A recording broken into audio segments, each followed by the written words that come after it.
Comment avoir plus de fonctionnalités dans la version gratuite d'Elementor? Bonjour, c'est Jérémy et c'est ce que nous allons voir ensemble dans cette vidéo. Alors ce qu'il faut savoir, c'est qu'il existe plusieurs plugins qui permettent de rajouter des fonctions à Elementor. Et ici, on va regarder ceux que j'utilise principalement qui couvrent pas mal de besoins et qui permettent de contourner certaines limitations de la version gratuite d'Elementor. Donc il y aura 3 plugins qui seront purement pour Elementor et dont un supplémentaire qui lui va plus être pour les e-commerce. Ce qu'il faut savoir, c'est qu'en fonction de votre projet, vous n'aurez pas besoin d'installer tous ces plugins, c'est vraiment au cas par cas. De plus, la plupart de ces plugins sont modulables, c'est-à-dire que vous pourrez sélectionner et utiliser les widgets dont vous avez vraiment besoin et ne pas charger tout le reste. Donc là, ici, on est sur un premier site e-commerce sur lequel j'ai rajouté une de ces fonctionnalités qui me permet, entre autres, de trier mes produits directement. Donc cette page est bien faite en Elementor et grâce à un des plugins, j'ai pu rajouter cette petite fonctionnalité-là. Maintenant, côté plugin, qu'est-ce que nous avons? Donc ici, on est sur Essential Add-on, on est au niveau de l'installation du plugin. Et comme on peut le voir déjà, j'ai tous ces widgets qui sont mis par défaut, mais en fonction de mon besoin, pareil, je pourrais les cocher ou les décocher. Pareil, après, j'ai des options par rapport à du contenu dynamique, j'ai des éléments plus créatifs, tout ce qui va être marketing, et enfin, mes formulaires. Donc là, pareil, je ne sélectionnerai que celui que j'utilise. Donc dans mon cas, c'est Web et Form, les autres, ça ne sert à rien de les activer. Après, documentation éléments, ça en général, je n'utilise pas. C'est pour vous permettre de retrouver plus facilement certains éléments sur votre site internet si vous avez un site qui a beaucoup de documentation. Et là, nous avons déjà des premières options par rapport à WooCommerce si nous voulons rajouter des fonctionnalités supplémentaires. Par exemple, un carrousel de produits, une galerie, la comparative de produits qui est pas mal. WooCommerce Checkout hors carte si vous voulez vraiment customiser ces pages-là.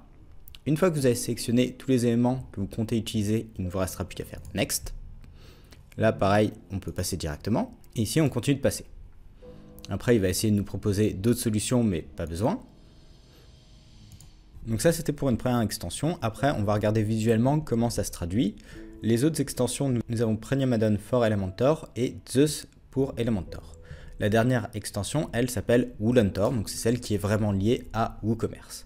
Une fois que vous avez installé toutes vos extensions, à tout moment, vous pouvez les reconfigurer en fonction de votre besoin. Par exemple, si je vais sur Zeus, une fois sur Zeus, donc j'aurai la documentation, mais je peux aller dans la partie widget et cocher les widgets que je souhaite utiliser. Zeus est certainement une de mes extensions préférées pour Elementor et contourner sa version payante, étant donné qu'il y a la partie Testimonial Carousel qui n'est pas souvent disponible dans les plugins gratuits. Une fois que vous avez choisi les widgets que vous voulez, il faudra sauvegarder et ce sera bon. Maintenant, dans les faits, comment cela se traduit-il? Ici, nous allons nous rendre dans l'onglet page, puis nous allons cliquer sur le bouton Ajouter une page pour voir ensemble ces nouvelles fonctionnalités. Une fois sur page, nous allons la nommer Demo Elementor, puis cliquer sur le bouton Modifier avec Elementor. Maintenant, une fois sur Elementor, on peut regarder sur la partie de gauche, nous avons tous les basiques. Donc les basiques, ce sont les fonctionnalités par défaut d'Elementor. Ici, je vais cliquer dessus pour les masquer. Ensuite, nous avons les outils Pro, donc si vous avez la version Pro d'Elementor, puis tout ce qui va être général, donc là pareil, ce sont des widgets basiques. Et ensuite, vous avez tout ce qui va être site, WooCommerce, mais pareil, WooCommerce ce sera disponible que dans la version Pro d'Elementor ou dans la version Pro de WooCommerce. Puis là, nous avons un premier add-on qui est Premium Add-on. Enfin, vous avez les widgets Pro. Là, nous avons notre deuxième plugin qui est Essential Add-on, puis Woolentor, et enfin Zeus. Donc ici, nous allons commencer par faire un petit tour sur Premium Add-on. Donc sur Premium Add-on, on peut voir que dans les fonctionnalités supplémentaires, nous avons déjà un Premium Button, qui lui va avoir un visuel. En termes de fonctionnalité, on a directement des effets qui sont déjà faits, donc vous n'avez pas à jouer sur tout ce qui est fait over pour changer son style. Là, on peut essayer.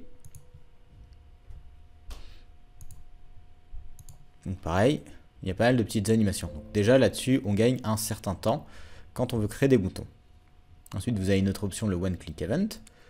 Côté haute fonctionnalité, si je reviens en arrière, je peux faire des banners, je peux faire des articles de blog. Côté haute nouveauté, j'ai le Premium Fancy Text. Donc là, pareil, ça va être quelque chose d'un petit peu plus dynamique. Donc si vous voulez un texte tapé, c'est vraiment une bonne fonctionnalité qui est assez chouette pour dynamiser un site, notamment dans des banners. Après, qu'est-ce que j'ai d'autre? J'ai un Premium Counter. Donc ça, on a déjà ce type de fonctionnalité dans Elementor. Après, avec des plugins, après d'un autre design. Le Countdown, par exemple, lui, on ne l'avait pas. On a aussi tout ce qui va être Dual Heading. Donc si vous voulez 2 titres. Donc l'avantage de ce Dual Heading, ça va être tout simplement la balise dynamique où vous pourrez passer 2 titres différents et les faire matcher. Donc là, ça dépend vraiment des besoins de chacun. Après, vous avez des médias galeries. Vous avez quand même pas mal de choses qui tournent autour des images, notamment le Premium Image Scroll. Donc voilà, on a une image qui se déplace. C'est plutôt mignon. Ça change un petit peu du parallaxe. Puis on a tout ce qui va être team member, donc pour présenter votre équipe. Vous avez aussi des pricing tables, donc ça c'est pas mal pour gagner du temps. Pareil, ça on va les retrouver aussi dans d'autres add-ons, donc notamment Essential Add-on qui a son design de table de prix. Côté fonction intéressante, on a le Premium Model Box qui est vraiment pas mal. Vu que ça, pareil, c'est pas quelque chose qu'on a en général par défaut. On va mettre directement un icône. Hop. Donc une fois inséré, si je clique sur mon bouton, j'ai bien mon modal. Donc ça peut être sympa pour des newsletters, pour des réductions ou pas mal d'autres choses. Donc ça, c'était pour notre premier add-on. Ensuite, nous avons Essential Add-on. Lui, côté fonctionnalité, qu'est-ce qu'il a? Nous avons tout ce qui va être accordéon avancé, table des matières aussi, c'est vraiment pratique. Tout ce qui va être Easy Job Recherche, si vous voulez vraiment faire un site de recherche d'annonces. Il y a aussi des options pour le crowdfunding, du content ticket, donc ça peut être bien si vous avez des événements. D'autres types de boutons. Une fonctionnalité que j'aime pas mal, c'est le Dual Core Heading, qui vous permet d'avoir deux couleurs sur un même texte. Donc ça, c'est plutôt pratique. Le Flipbox est un petit peu moche, donc ça, c'est pas forcément un truc qui est bien utilisé. Sinon, on a l'interactive cercle qui est vraiment pas mal en termes d'ergonomie. On va le regarder. Là, ça se présente sous cette forme, donc ça peut être bien si vous avez plusieurs choses à présenter ou si vous avez des valeurs à présenter. Enfin, tout dépend encore une fois de votre besoin, mais même pour des services ou pour un process, ça peut être une fonction assez intéressante. Là, vous avez notamment le Simple Menu qui est très intéressant si vous voulez faire un menu personnalisé. Donc, utiliser directement d'autres menus. Si vous ne voulez pas passer par les menus faits par défaut dans votre thème. Il y a tout ce qui va être testimonial, sticky vidéo aussi, ça peut être intéressant. Là, on retrouve nos pricing tables. Donc là, pareil, si on compare avec le design précédent, ça va un petit peu changer. Pas exactement le même type de design. On peut s'amuser aussi à combiner les deux en fonction après. Ça, c'est pas non plus très compliqué à refaire, c'est juste que ça nous permet un gain de temps. Ça, c'est pour notre Essential Add-on, et encore, il y a toutes les options liées à WooCommerce que j'ai pas forcément activées. Ensuite, on va passer directement à Zeus, et ensuite on reviendra sur Wooluntor, qui lui, du coup, est dédié à WooCommerce. Au niveau des fonctions les plus intéressantes que nous avons, il y a le Business Hour qui nous fait gagner du temps au niveau construction.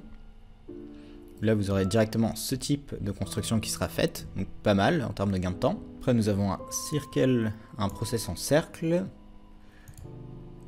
Et dans les fonctionnalités vraiment bien, je ne sais pas si je les ai activées par contre. Nous avons déjà le Animate Heading.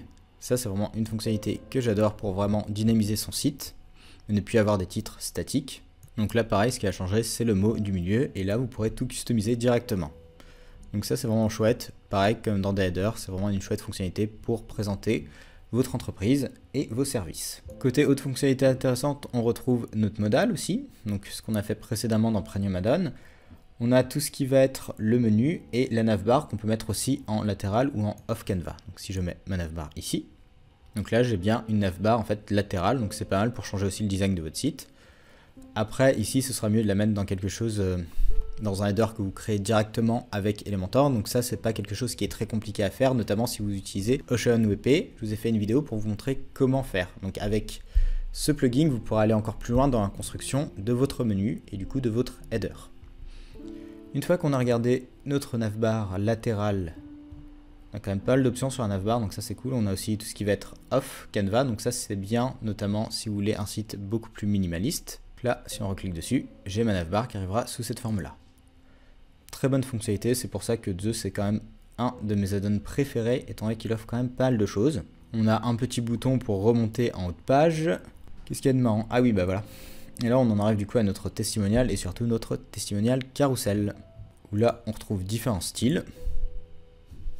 Pareil, bon gain de temps. Surtout que ça, ce n'est pas disponible dans tous les add-ons.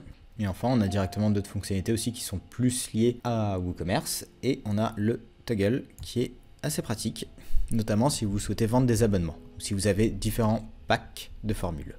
Donc là, notre toggle nous permet de changer notre contenu en fonction de si on veut quelque chose au mois ou à l'année, mais après vous pouvez très bien changer de toute façon ces deux mots. Cela ne dépend que de vous. Donc ça pareil, c'est vraiment un truc que visuellement on retrouve sur la plupart des sites qui vendent des extensions ou des thèmes. Ils ont toujours des plans annuels ou au mois. Donc c'est quelque chose pareil que vous pouvez mettre en place sur votre site internet. Maintenant pour la partie WooCommerce et donc notre cher ami Wooluntor. Wooluntor, lui, l'avantage, c'est qu'il nous permet de mettre déjà tout ce qui va être Product Tab, il nous permet de mettre des filtres, enfin, il nous permet vraiment d'ajouter tout un tas de fonctionnalités pour créer vraiment des pages sur mesure. Aujourd'hui, je ne vais pas détailler toute la partie et fonctionnalités complémentaires pour WooCommerce, je le ferai dans une prochaine vidéo qui est dédiée, et je ferai certainement d'autres vidéos une par plugin pour vraiment vous montrer toutes les fonctionnalités et comment les implémenter de façon un peu plus design et concrètement qu'est-ce qu'on peut faire avec, et notamment les fonctionnalités liées à l'e-commerce mais aussi à la navbar et comment vraiment avoir un site qui sort des canevas imposés par les thèmes et les démos. Là vous pourrez faire ce qui vous chante en fonction de vos besoins et avoir vraiment un site sur mesure.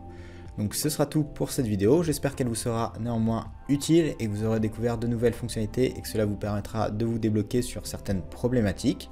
Si vous avez des questions, n'hésitez pas à les poser en commentaire, je me ferai une joie d'y répondre. Et si ce contenu vous a plu et que vous souhaitez en savoir plus sur WordPress, n'hésitez pas à vous abonner à la chaîne, je publie 2 vidéos par semaine, une le mercredi et une le vendredi, les deux à 17h15. Sur ce, bonne journée et à bientôt!